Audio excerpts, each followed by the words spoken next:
Okay. Hey, what's up? Haven't seen you guys in a while. How's it going? Hope you guys are doing well. I am Scott, CR, the Certified Ghost Hunter, and I'm going to do a short slash introduction slash Q&A. I did receive a couple of questions regarding what I'm supposed to be doing, and I'm just going to, chat with you guys a little bit. Let you know who I am and what I do, okay? So basically, I have been a ghost hunter for about a good part of 10 years. Um, have I caught anything? No. But I think each hunt that I go on, I get a new explanation. Do you? Oh, okay. That was my brother. He texted me. But each hunt I go on, I get a new understanding of what I'm put on this earth to do, and that is ghost hunt. Uh, I take it very seriously. I love my job. It's not really a job. It's like a side job. It's like a side piece of what I do. But I enjoy it. I love what I do, and I actually have uh, I have something that going on this weekend. I have to travel 200 miles to this lady's house, or this, well, I don't know if it's a lady or a guy, because we've been emailing. But I'm going to her house, whatever, she house, um, and I'm going to, you know, figure out what's going on. I do have a couple of questions that I wanted to answer. I did submit something on my website about asking questions or answering questions for a Q&A, and I have those right here, and I'm going to answer them for you. How long? Here, I have the questions right here. The first question is, how long have you been ghost hunting, and when did you start? Um, I've been doing it myself since 2011, about 7 years after I graduated high school. And it was, I just, me and my brother have always kind of like been into it. Um, we've enjoyed it, and we take it seriously. It's no joking matter. Um, because those ghosts are real. Those poltergeists are real. The things that we go through are real. Okay, you understand what I'm saying? Um, it's not a laughing matter at all. Okay, it's dead serious. It's dangerous.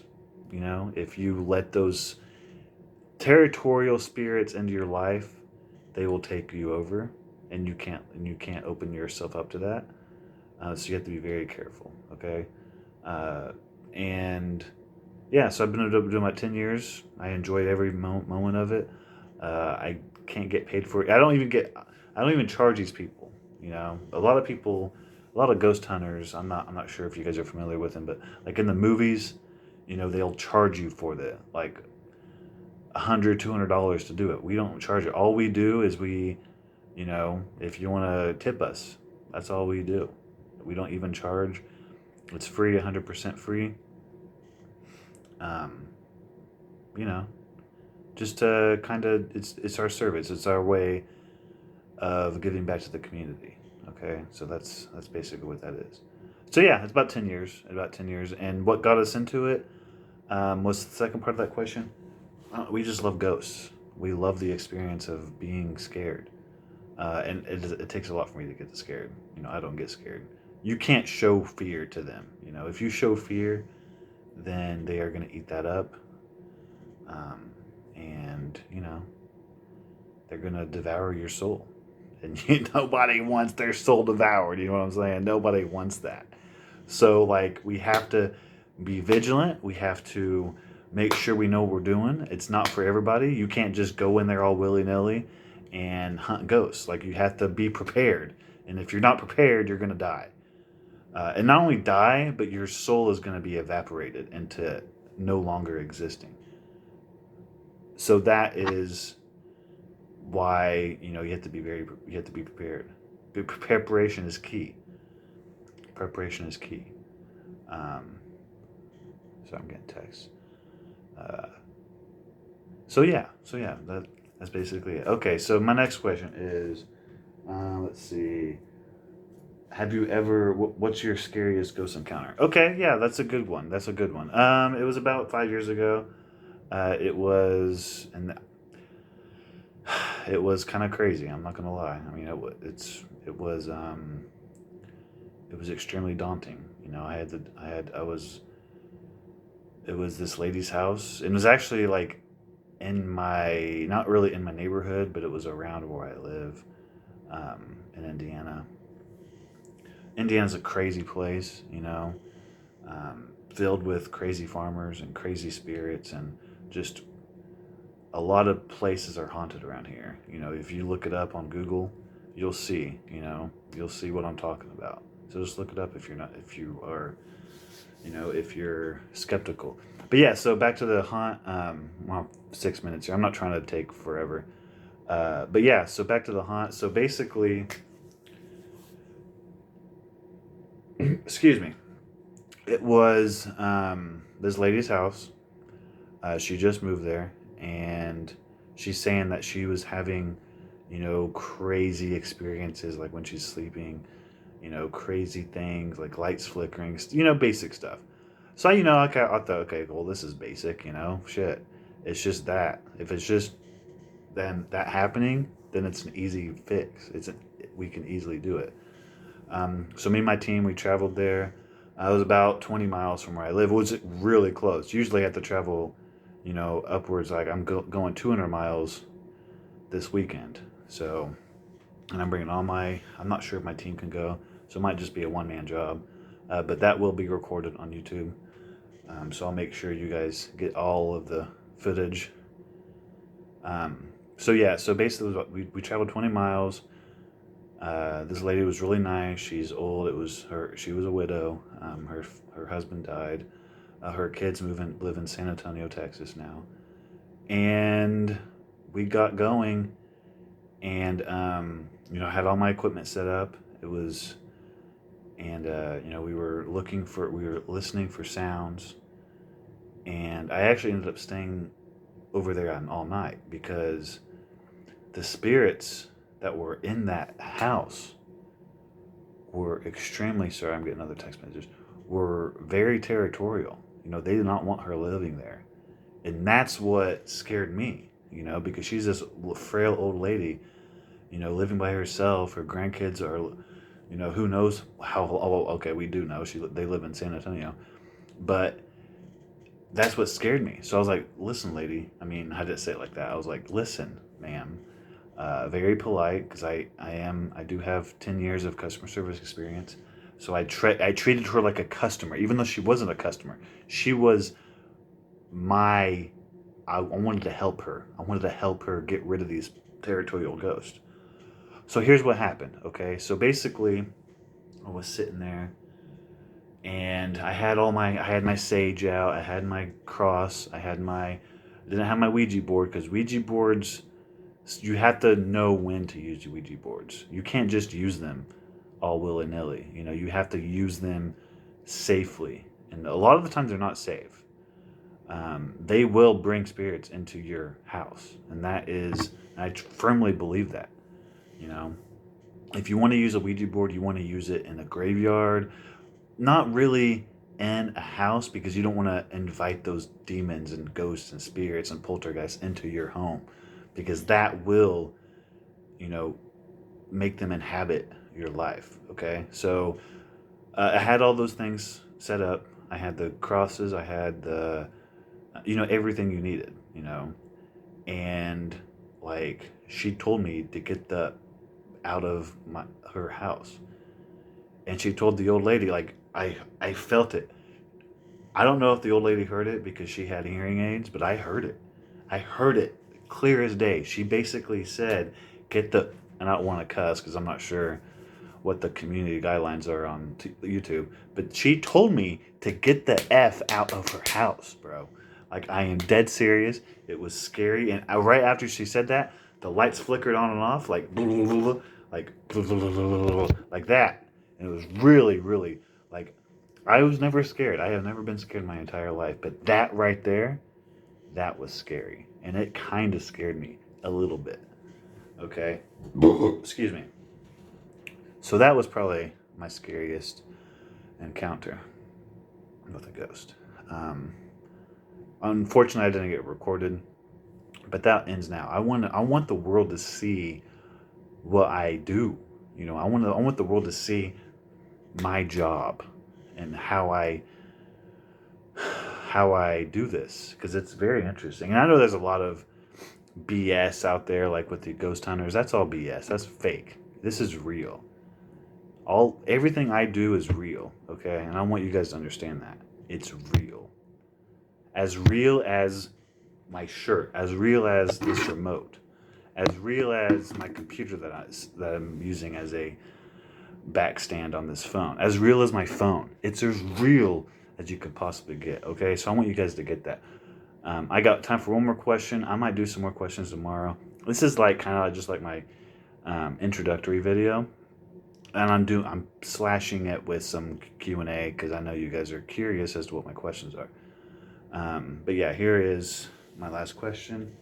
Let's see what we got here. Okay, so yeah, have you ever had an experience with aliens? Yes, I have actually, and I know I've been through it all. I've seen Bigfoot. I've seen it everything. But so the alien thing, man, I don't even know where to start with this. Okay, so a lot of times when people go through um, they go through these alien experiences. Sometimes it's because of drugs, and I haven't had any drugs in my entire life. Never done one bit of drugs. I don't even drink alcohol. I don't smoke cigarettes. I don't vape. I don't do any of that. I'm as straight edge as you can get. I never had an ounce of drugs. So it's not drugs for me. But yeah, they'll say, okay, aliens happen, blah, blah, blah. Okay. And some of the people I do believe, and I don't necessarily believe that it happened to them, but I believe that they believe it happened to them, right? So that's the important thing. I'm going to sit back a little bit because my lumbar, you got to have lumbar puncture. You got to have lumbar support, If you don't have lumbar support, it sucks. Anyway, so yes, you have to have that happen, right? So my experience is a little different. So I was driving home, and this was actually very recently. This wasn't, in 2011. This was actually like 3 years ago. I was driving home, and I was driving home with my parents. My parents live in the country. I'm not going to give you any specifics because the internet is scary, but I will say this. They live in the country. They live, they are around corn. And that's all they're around is corn. That's it. Have you guys ever seen the movie Signs? That's basically what my parents live around, is a bunch of cornfields, corn, farmers, things of that nature. And when I drive home, I take the back roads, right? Because I don't like traffic, and I don't like people driving near me, right? So I was driving home from my parents, and I saw this big light, and it was coming to the left of me. So I was going straight, right? I was going this way. And then to my left, there's a big farmhouse on the road I was on. Huge farmhouse. And they always had this big light shining. So I always notice it, right? I always notice this big light by the farmhouse. And it's always kind of made me skeptical about what it was. But it's okay. No big deal. It was normal. But this time, and this is crazy, and I guarantee it was an alien, right? This time, there was two lights. There was one that I normally see, and there was another one behind it, but it was like up in the air, up in the sky. Because you can tell that the first light is on the ground, or not on the ground, but it's on top of a building. And the second light is right above that first light. And it was the craziest thing I've ever seen. Did I go and investigate? Heck no. For one, it was 2 o'clock a.m. in the morning. So if I did go on their property, they would probably shoot me because everybody in Indiana has a gun. And I didn't want that. Did I go back and try and investigate? Yes, but from a distance. Because me, I am curious. I'm a ghost hunter in heart. So does that include aliens? Not necessarily, but it does include experiences, right? And I'm all about the experiences. So I'm going on 15 minutes right now. So basically, what I did is I tried to talk to the guy, and he wouldn't talk to me. So I was like, okay, whatever. It's no big deal. I'll just move along. I do still go that way every day when I dread my parents, and I go home that way as well. I haven't seen it again. So that makes me think, yes, it was an alien experience. What else could it have been? Two lights. The second one above the first one was a heck of a lot bigger than the first one. It was crazy, man. It was crazy. And I will say this, I am half blind.